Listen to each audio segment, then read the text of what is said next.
Dol, Linog, Ginginid, and Ayun are just few local terms for earthquakes, while pagputok ng bulkan, pagtuga kan bulkan, paglupok sang bulkan, and pagbuto sang bulkan refer to volcanic eruptions in some of the Philippine languages. These terms reflect not only our cultural wealth and linguistic diversity, but also how deeply we are familiar with and have been affected by geologic hazards. I am honored that the Philippine Institute of Volcanology and Seismology, under the Department of Science and Technology, has embarked on the full realization of the DANAS project.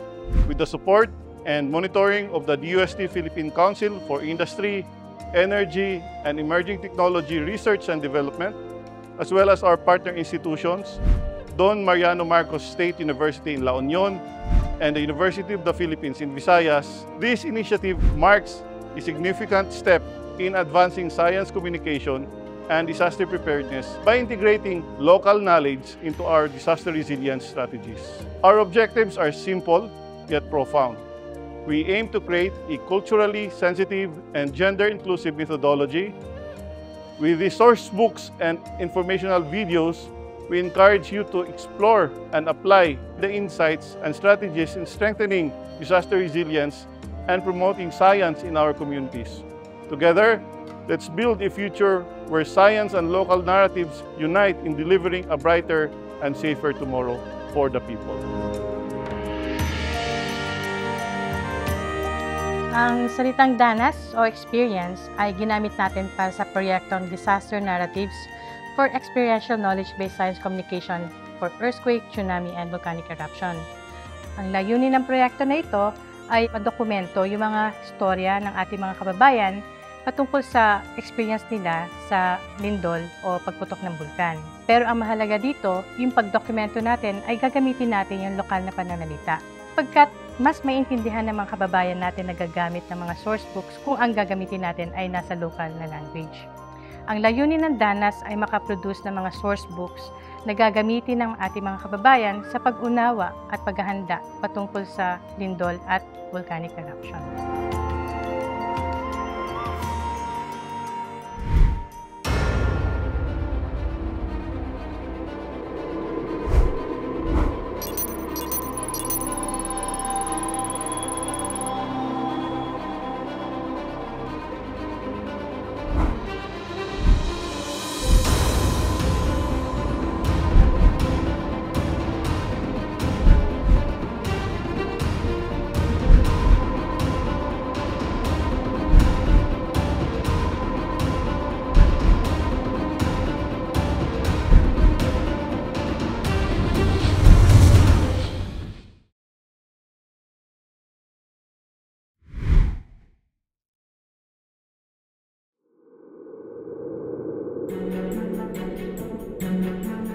Moto ang nadungog sa kusog manug motong pag murag kaduha motong niya bung pag ang katapusan jud na ang nadungog pag ingon jud bung ana ba bung motong pagbukas sa ang mata motong na nakita na dayon amo ang basak lagi ang basak day ni saka ni buat ang yuta pagsaka mo tuning saka og mga 10 feet pud ang yuta diha.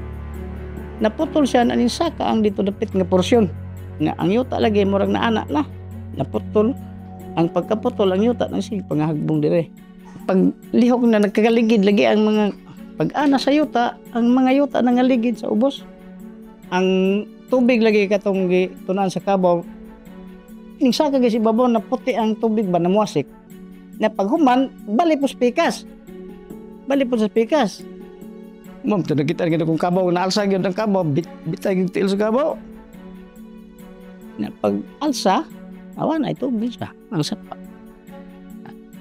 Ang mga tubod na mo ato sa among imnanan, kay spring man, ang hubas gitanan, di tubig na mo, tungtungura. Kuan gid siya ma'am, kanang mura siya ning ulbo ang iyang katong pagianan sa kanang sa basketballan, ning ulbo siya. Nya murag ang ning siak ang iyahang katong mga simento. Kay pagdagan ako nga nagkuha ko ani murag din ako katkan. Tungod sa kahadlok kay dako naman kay ang wiki. Murag naa say aso nga mo kuan kay Ang katumantong mga siminto nga murag nga buak. Mura siya mo aso. Kuan ra siya kurog pero ang iyang pagkuan sa liki murag gid siya mo ulbo. Nang gawas na ang tubig hasta sa among kilid sa among lublak ang gawas. Ya ang bas gikan sa ilawom nang gawas. Ya among balay mo na siya nga maalugyo nang hawas ang kuan kanang bas sa ilawom. Ni una sa malhan kay ng isda dito na sa Dapitas Bunga. Duha ra to kabalod siya. Duha ra to kabalod dagko kay balod. Kanang isla nga tabok di na kitaon inigana sa duha kabalod. May kabalay na kuan ito na lunod. Pero ako may natamaan kay ako may na kuan sa lalom yun apil man ko sa tundag. Ituyok mong ko sa lalom ato. Kung una-una ra ngit-ngit kayo. Ang balay na ako maingon na ayuta pa man dito. Ya pag kumansalinog di pa na burbag na tunaw ag ayuta nahimo ng dagat ana.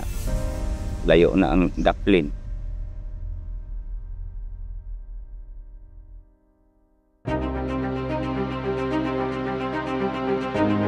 Knowledge is crucial for geologic disaster preparedness. The Dana source books provide clear, local language descriptions of earthquake and volcanic hazards. By understanding these hazards through the lived experiences of survivors, you are taking a vital step towards disaster resilience. Use the Dana source books and additional resources to enhance your geologic disaster preparedness. Let's come together to build a safer, more informed community. Your awareness and action make a difference.